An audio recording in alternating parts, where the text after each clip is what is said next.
प्रधान जी का जाना दुर्भाग्यपूर्ण है। प्रधान जी ने लगातार विभिन्न विभागों का काम देखा और अभी तक सफलतापूर्वक विभाग को चलाया और देश को फायदा पहुंचाया, चाहे पेट्रोलियम रहे हों या फिर शिक्षा मंत्री के रूप में रहे हों। मगर कुछ लोगों का उनका काम अच्छा नहीं लगा। बहुत सारा संशोधन, नई शिक्षा नीति को लागू किया, कोशिश कर रहे हैं और कुछ हो जाए इसमें।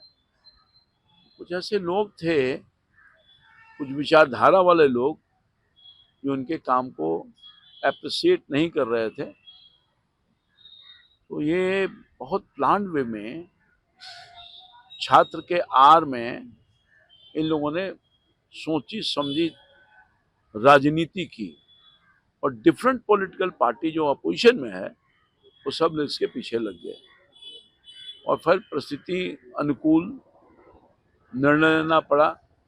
क्योंकि वो छात्र आंदोलन के आर में वो ऐसे तत्व थे जो कहीं न कहीं समाज और देश को क्षति पहुंचाना चाहते थे। ऐसी ताकतों का बड़ा उसमें षड्यंत्र रचा गया और पूरे हिंदुस्तान में ये व्यापक पैमाने पर खेल खेला जाए। भाजपा शासित राज्यों को टारगेट किया गया। क्यों नहीं पंजाब में ये आंदोलन हुआ? क्यों नहीं तमिलनाडु में आंदोलन हुआ? क्यों नहीं जा रहे हैं ये लोग, छात्र लोग? वहां पेपर लीक नहीं हुआ था। मगर सिर्फ भारतीय जनता पार्टी को, सरकार को अस्थिर करने के लिए, चाहे वो देश में माननीय प्रधानमंत्री जी के नेतृत्व में चल रहा हो या विभिन्न राज्यों में या बिहार में सम्राट जी के नेतृत्व में, इन सब का गर्दन काटने के लिए गर्दन काट दिया जाए। क्योंकि वोट से तो हम हटा नहीं रहे हैं, तो ये मौका मिल गया और इसीलिए ये लोग साजिश करके बाध्यता हुई और सरकार ऐसे तत्वों को, साजिश को नाकाम करने के लिए माननीय हमारे जो शिक्षा मंत्री रहे प्रधान जी को इस्तीफा दिलवाने का काम किया गया। कड़े प्रावधान किए गए हैं सजा के, किस तरह से देखा जाए? नहीं, एक्चुअली हमारे प्राइम मिनिस्टर साहब बहुत सेंसिटिव हैं, संवेदनशील हैं और नीट परीक्षा जैसा महत्वपूर्ण परीक्षा में अगर पेपर लीक होता है तो कहीं न कहीं गड़बड़ी तो पाई गई है। वैसे लोगों को सजा भी मिला है जो इसमें इनका हाथ रहा है। 47 कर्मचारी और अधिकारी को बर्खास्त किया गया है। सस्पेंशन नहीं है, बर्खास्त है, सेवा समाप्त। और हमारे प्राइम मिनिस्टर ने इसको बहुत गंभीरता से लेकर के भविष्य में नीट जैसी परीक्षा लीक नहीं हो उसको कोशिश कर रहे हैं, उस लीकेज को बंद करने के लिए, और कड़ा दंडात्मक कार्रवाई हो उसके लिए सिर्फ घोषणा नहीं किया है, बल्कि उसके लिए सरकार पार्लियामेंट में बिल ला रही है, विमर्श होगा और लागू होगा और उसमें कड़े से कड़े सजा का प्रावधान है। कड़े प्रावधान किए गए हैं सजा के, किस तरह से देखा जाए? नहीं, एक्चुअली हमारे प्राइम मिनिस्टर साहब बहुत सेंसिटिव हैं, संवेदनशील हैं और नीट परीक्षा जैसा महत्वपूर्ण परीक्षा में अगर पेपर लीक होता है तो कहीं न कहीं गड़बड़ी तो पाई गई है। वैसे लोगों को सजा भी मिला है जो इसमें इनका हाथ रहा है। 47 कर्मचारी और अधिकारी को बर्खास्त किया गया है। सस्पेंशन नहीं है, बर्खास्त है, सेवा समाप्त। और हमारे प्राइम मिनिस्टर ने इसको बहुत गंभीरता से लेकर के भविष्य में नीट जैसी परीक्षा लीक नहीं हो उसको कोशिश कर रहे हैं, उस लीकेज को बंद करने के लिए, और कड़ा दंडात्मक कार्रवाई हो उसके लिए सिर्फ घोषणा नहीं किया है, बल्कि उसके लिए सरकार पार्लियामेंट में बिल ला रही है, विमर्श होगा और लागू होगा और उसमें कड़े से कड़े सजा का प्रावधान है।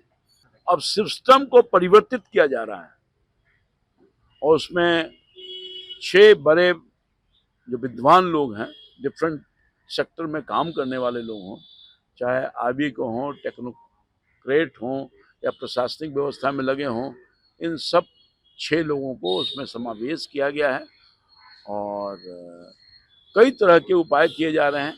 तो मैं समझता हूँ कि सरकार के ये कदम हैं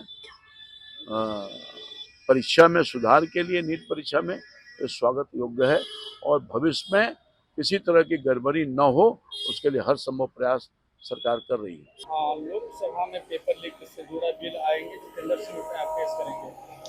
जितेंद्र सिंह पेश करें या प्रधानमंत्री नरेंद्र मोदी पेश करें, पहले अमित शाह जी को माफी मांगनी पड़ेगी।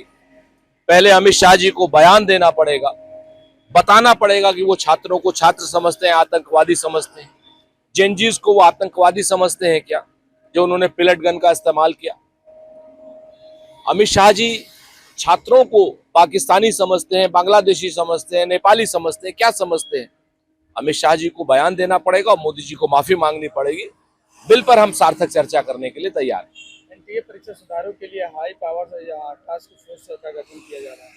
अब वो गठन किया जा रहा है। अब नंदन नीलकेणी के शरण में गए हैं प्रधानमंत्री जी। अब बताना पड़ेगा प्रधानमंत्री जी को, उसी नंदन नीलकेणी को 10 बरस इन लोगों ने गाली दी। जब आधार कार्ड उन्होंने शुरू किया था, कांग्रेस पार्टी ने शुरू किया था, कांग्रेस सरकार ने शुरू किया था, इसी नंदन नीलकेणी के पुतले फूके थे प्रधानमंत्री जी के पार्टी के लोगों ने। प्रधानमंत्री जी ने स्वयं इनका विरोध किया था। अब प्रधानमंत्री जी आखिर शरण में आए ना नंदन नीलकेणी की, जो कांग्रेस के समय से काम कर रहे हैं।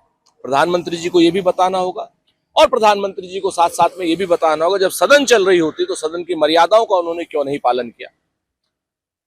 किसी का नाम अगर उस बिल में शामिल करना है, कोई कमेटी बनानी है, तो ये बात सदन के अंदर होनी चाहिए।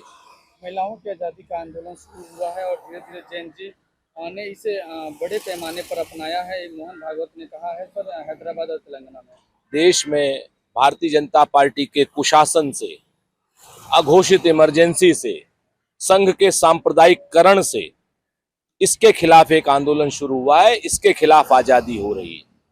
सच बात यह है मोहन भागवत जी, दीवार पर लिखी इबारत को पढ़ लीजिए।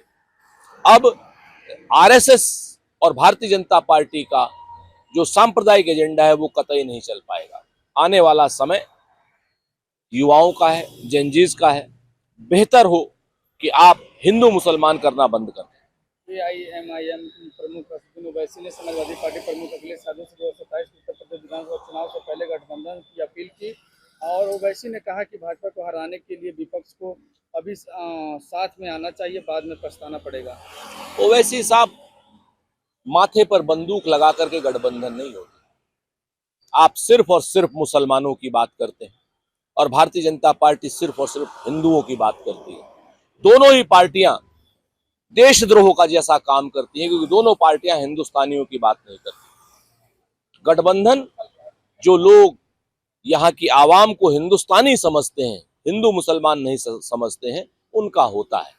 और जिस तरीके से आप अखिलेश यादव जी के खिलाफ धमकी भरी भाषा का इस्तेमाल करते हैं, कांग्रेस के खिलाफ धमकी भरी भाषा का इस्तेमाल करते हैं और उस धमकी भरी भाषा के बाद कहते हैं कि हमें गठबंधन करना है, वो किसी भी दल को स्वीकार्य नहीं है। आप जाइए भारतीय जनता पार्टी से गठबंधन कीजिए। राम मंदिर चौहान मामले पर जांच के लिए 3 आईपीएस अधिकारियों की एसआईटी टीम गठित हुई है। तो ये तो हो गई थी कल, अब ये गठित हुई है। इसका कार्य क्षेत्र क्या है, सुप्रीम कोर्ट इसको कैसे कैसे मॉनिटर करेगा? क्या सिर्फ पुराने वाली एसआईटी की लीपापोती है, या इस एसआईटी की टीम चंदा चोरी के साथ साथ, चढ़ावे चोरी के साथ साथ 40% जो निर्माण में घोटाला हुआ है, जो जमीनें 2-2 करोड़ की 18-18 करोड़ में खरीदी गई है, जो 84 करोड़ की जमीन 8 किलोमीटर दूर खरीदी है मंदिर से, जिसमें चारा बोया गया है और उस चारे की चोरी हो रही है, जो कि मंदिर के पास कोई गौशाला नहीं। क्या इन सारी चीजों की जांच करेगी? जब ये जांच करेगी तब निश्चित तौर पर हम सकारात्मक जवाब देंगे, वरना माना जाएगा कि ये जो कमेटी उत्तर प्रदेश सरकार ने बनाई है, फिर से लीपापोती के लिए बनाई है। सुप्रीम कोर्ट को इसमें सुपरवाइज करना चाहिए। कारगिल विजय दिवस पर राजनाथ सिंह का पाकिस्तान को सख्त संदेश दिया। तो पाकिस्तान को नरम संकेत किसने दिया था? नरम संदेश किसने दिया था? पाकिस्तान को तो हमेशा सख्त संकेत दिया जाता है और वो संदेश पाकिस्तान के आतंकियों को, पाकिस्तान की सेना को, पाकिस्तान की सरकार को दिया जाता है। हमेशा से भारत की तरफ से सख्त संकेत दिया गया। लेकिन राजनाथ जी ऑपरेशन सिंदूर बंद काहे कराए थे हो, जब हमारी सेनाएं पीओके लेने के लिए तैयार खड़ी थी, बलूचिस्तान को आजाद कराने के लिए तैयार खड़ी थी। पूरी जनता सिर्फ इस बात को पूछती है कि हमारी सेना की शहादत का अपमान क्यों किया गया, आपने पीओके क्यों नहीं लिया। ये सब बड़ा ये विषय है हमारे राष्ट्रीय अध्यक्ष के ऊपर है, माननीय अखिलेश जी पर। किससे गठबंधन बनाए, किससे न बनाए, अकेले चुनाव लड़े, ये सारा विषय उन्हीं पर है। सिर्फ राम मंदिर चढ़ाने आईपीएस अधिकारियों की एसआईटी गठित की है, क्या लगता है आपको इससे कोई फायदा होगा? देखिए, फायदा नुकसान का सवाल नहीं, ये बहुत बड़ा मुद्दा है और देश के करोड़ों आस्था से जुड़े लोगों का मामला है। लेकिन 1 महीने ज़्यादा हो गया, हमारे नेता अखिलेश जी ने इसका खुलासा किया और हम तो सौभाग्यशाली हैं कि वहीं के हम सांसद हैं। तो लेकिन सरकार ने इसको बहुत हल्के हाथों लिया और सरकार ने जिम्मेदार लोगों को बचाने का भरपूर प्रयास किया। तो हमें तो नहीं आता कि इसमें कुछ होने आने वाला है, लेकिन प्रभु श्री राम माफ नहीं करेंगे। तुलसीदास जी ने भी लिखा है कि जब जब हो धर्म की हानि, बाढ़े असुर अधम अभिमानी, तब तब जो है कोई न कोई शक्ति का उतार होता है। वो शक्ति ऐसे तत्वों का सर्वनाश करती है। तो वहाँ तो प्रभु श्री राम पहले से ही विराजमान है। यदा यदा ही धर्मस्य ग्लानिर्भवत भारत, जब जब धर्म की हानि हुई है तब तक कोई न कोई शक्ति का उदय हुआ है जिसने विनाश किया है। तो शक्ति के रूप में तो प्रभु श्री राम स्वयं विराजमान है। उन्हीं के दरबार की चोरी है, डकैती है।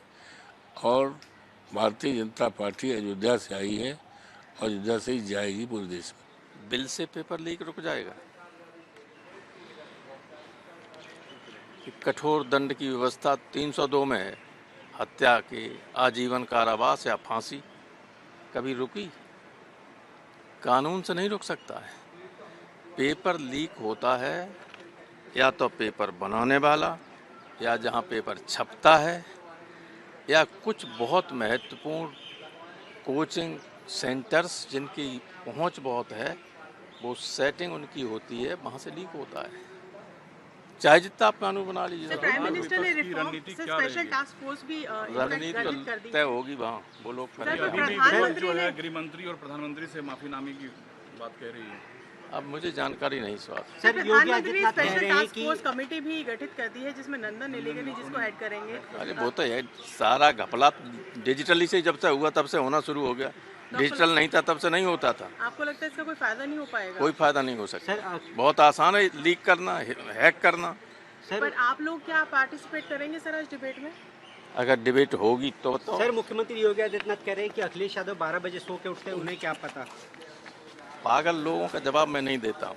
देखिए, बहुत महत्वपूर्ण बिल है और इसमें हम लोग ने ये निश्चय किया है कि आने वाले समय में पेपर लीक जैसी घटनाएं ना घटें।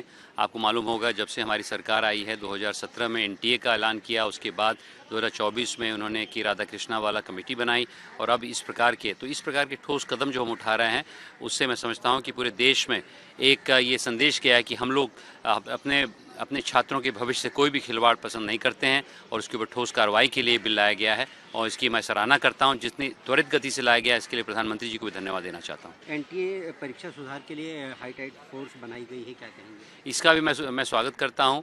नंदन नीलेकनी जी भी मेरी तरह IITN हैं, वो जानते हैं कि उच्च शिक्षा में किस प्रकार की चीज़ें चल पाती हैं। ऐसे बड़े बड़े एग्जामिनेशन, चाहे वो जेई हो, चाहे नीट हो, चाहे सिविल सर्विसेज में हो, इसको कैसे सुचालित किया जाए। तो ऐसी कमेटी बनाने से मुझे लगता है, जैसे की राधा कृष्णा वाली कमेटी बनी थी, कुछ अच्छे विचार आएंगे जिससे मैं समझता हूँ अब हमारे देश के युवाओं का उत्थान होगा। एक आखिरी सवाल है कि RSS पर मोहन भागवत ने कहा है कि महिलाओं की आज़ादी आंदोलन शुरू हुआ है और धीरे धीरे जेन जी ने इसे बड़े पैमाने पर अपना लिया है।